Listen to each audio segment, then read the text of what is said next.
जय गुरुदेव।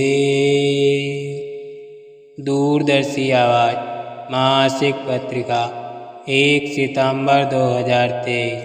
प्रश्न नंबर 20। बाबा जय गुरुदेव ने फरमाया, आयु बढ़ जाएगी जब सूरज साधना के समय शरीर को छोड़ेगी। उसका अभ्यास नहीं रहेगा, क्योंकि जिसमें बैठी हुई थी उससे निकलकर ऊपर हो गई। शरीर में श्वासों की पूंजी को लेकर के यहाँ रुकी हुई है। जब ऊपर से वापस आएगी तब श्वास की पूंजी चलेगी। सूरज जितने घंटों ऊपर रहेगी श्वास बंद रहेगी। श्वास सूरज के साथ निकलती है। जब सूरज यहाँ रहती नहीं तो श्वास नहीं निकलती, आयु बढ़ जाती। जैसे 50 वर्ष का है तो 100 वर्ष का हो सकता है, और 100 वर्ष की आयु है तो 150 वर्ष संभव है। श्वासों की पूंजी जब नहीं निकलेगी तो आयु बढ़ जाएगी और हमेशा बढ़ती रही है, और जब भी बढ़ रही है आगे भी बढ़ेगी। जो महात्मा जिस काम के लिए आते हैं वे उतना ही काम करते हैं और बची हुई श्वासों की पूंजी को दूसरे को दे देते हैं। जो अपना दिया गया काम करते हैं वे महात्मा समय से उतना काम करते हैं और चले जाते हैं। प्रतिज्ञा करने का दिन। ऐसे महापर्व पर दृढ़ प्रतिज्ञा होनी चाहिए कि हम शाकाहारी रहेंगे और कोई नशा नहीं करेंगे, किसी जीव जंतु और मनुष्य को जान से नहीं मारेंगे, क्योंकि जैसे तुमको तकलीफ़ होती है वैसे ही उनको भी तकलीफ़ होती है। पशुओं में भी सूरत रहती है। महात्मा जीवों को जगाने आते हैं। थोड़ी सी मेहनत करें। बाबा जी को आपसे कुछ नहीं चाहिए। बाबा जी सरल से सरल ऊंचा मार्ग आपको बताते हैं। आपको घर बार नहीं छोड़ना, खेती दुकान दफ्तर नहीं छोड़ना। आप सब काम करिए। उसके बाद समय निकालकर अपनी जीवात्मा के कल्याण हेतु थोड़ी सी मेहनत करें तो आपको भी ये अनमोलक वस्तु उसी तरह से मिल सकती है जैसे पहले के ऋषियों मुनियों को, संतों और फकीरों को मिली। विवश होकर आना पड़ेगा। ये देश परदेश है, सराय है। यहाँ कोई नहीं रहने वाला है। यहाँ का कोई सामान, नाता रिश्ता, घर परिवार आपके साथ जाने वाला नहीं है। मनुष्य की पारिवारिक स्थिति, सामाजिक परिस्थितियाँ और देश की परिस्थितियाँ जब गिर गईं तो ऐसी अवस्था में उन ईश्वरी शक्तियों को और महात्माओं को यहाँ आना पड़ा। जब हम लोग गिर चुके होते हैं तो वो महापुरुष हमें उठाने के लिए हर तरह से प्रयास करते हैं। महात्माओं के पास सब कुछ होता है और कुछ ना कुछ वो सबको देते हैं। जो वस्तु मानव के हृदय में निकल कर खो गई, न जाने कहाँ चली गई, उसे फिर से लाने के लिए वो हर तरह की चेष्टा करते हैं ताकि खोया प्रेम, खोया आनंद, खोई वस्तु मिल जाए। अगर नहीं सुनते हैं तो अंत में विवश होकर उनके पास जाना ही होगा।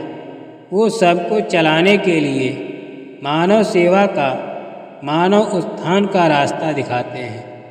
हम इस पर किस प्रकार से जा सकते हैं वो बताते हैं। सबसे बड़ी है चुप। हमेशा ये बात सोचते रहो कि ऐसे धार्मिक स्थानों पर बाहर की क्रियाओं से, बाहर के ऐसे शब्दों से मालिक नहीं मिलेगा। मालिक से मिलने का घाट तुम्हारे सबके अंदर है। पहली बात तो ये है कि घाट को कोई नहीं जानता। जो घाट को जानता होगा वही बताएगा, जो जानेगा ही नहीं वो क्या बताएगा। किताबों में लिखा है पर किताबों को पढ़ता कौन है। भेद तो है लेकिन किताबों को समझाए कौन। लिखा तो है पर सब लोग यही सोचते हैं कि यही आँखें हैं जो परमात्मा को देखती हैं, यही स्वर्ग है, यही नर्क है। कोई घाट का भेद बताता नहीं है। जब तुमको बताया जाए कि ये निज घाट है तो वहाँ पर बैठो। एक बात याद रखो, स्वामी जी महाराज दादा गुरु समझाते थे कि जब कोई बुरा भला कहे तो चुप हो जाओ। जब मालिक सुनवाई करेगा तब मालिक सुनवाई करेगा। चुप रहने का परिणाम। एक महात्मा जी थे, उन्होंने अपने बाल सपाचट करवाया, नदी में नहाया और पार जाने के लिए नाव में बैठ गए। ऐसा कहते हैं कि यात्रा में कोई सिर मुंडा या सिर घुटा मिले तो असगुन होता है। असगुन मिटाने के लिए नाव पर बैठे दूसरे लोगों ने महात्मा जी के सिर पर टीप मारना शुरू कर दिया। महात्मा जी कुछ नहीं बोले, बिल्कुल चुप रहे। जब नाव बीच धारा में पहुंची तो डूब गई।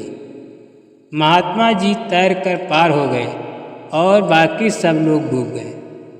चुप रहने का परिणाम ऐसे ही होता है। रिस्क क्षमा साप ते भारी। महात्मा तो बर्दाश्त कर लेंगे पर प्रकृति सहन नहीं कर पाती, सजा दे देती। तीर निकल गया तो वापस नहीं आता। कहने का मतलब ये है कि जब तुम उत्तर प्रत्युत्तर करोगे तो मालिक क्या बोलेगा। चुप हो जाएगा। चुप्पी कोई साधन नहीं है। चुप्पी कोई साधन नहीं है। ये है कि चुप हो जाए तो बातें बढ़ेंगी नहीं। क्रोध तो सभी को आता है।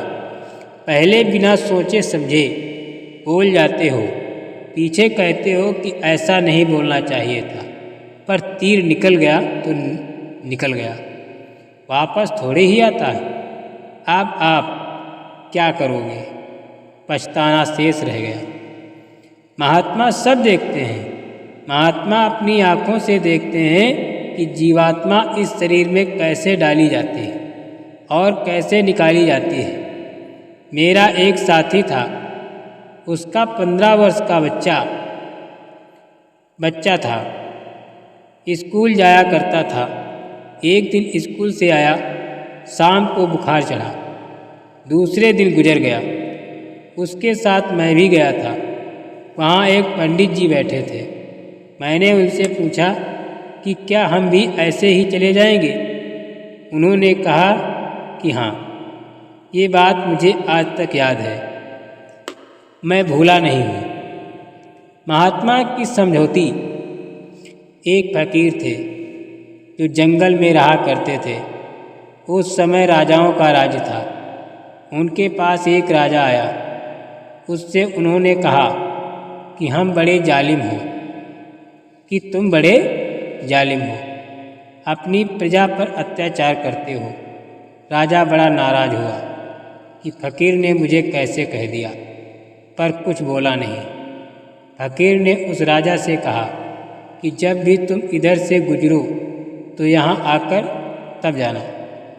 राजा तो पहले मन ही मन नाराज पड़ता था फकीर की बातों को सोच सोचकर, पर वो उनके पास बराबर जाने लगा, धीरे धीरे झुकने लगा। फकीर के वचन सुनकर बदलने लगा। अंत में वो सब राजपाट छोड़ने को तैयार हो गया। फकीर ने उसको समझाया और कहा कि अभी राजपाट मत छोड़ो, राजन, सेवक बनकर प्रजा का काम करो। कहने का मतलब ये है कि महात्मा की समझौती काम आ जाती। घर बार छोड़ना मत, तो काम तो वही सब कराना है। पहले के ऋषि मुनि घर बार छोड़ देते थे, पर अब नहीं। घर छोड़कर जाओगे तो भजन कभी नहीं कर सकते। जिसके लिए लोग बाहर जाते थे वो घर में मिल जाए तो घर में ही भजन करो। अपना काम करो, कमा कर मेहनत ईमानदारी से पैसा लाओ, बाल बच्चों को खिलाओ, कोई आ जाए उसकी सेवा सत्कार कर दो और भजन करो। अब बार बार छोड़ने की जरूरत नहीं। हम साधु नहीं बनाते, ये जरूर है कि सत्संग चित्त से सुनो और जो कुछ अपने दिल में बसा रखा है उसको निकालो। हमारे पास इतने लोग आते हैं पर हम किसी को साधु नहीं बनाते। ये जरूर है कि लोग बड़ी मुश्किल से बदलते हैं, इसके लिए मेहनत करनी पड़ती है। यहाँ आओ, जो छोटी बड़ी सेवा मिल जाए वो करो। शारीरिक कर्म तो करना ही चाहिए, फिर भजन करो। जय गुरु।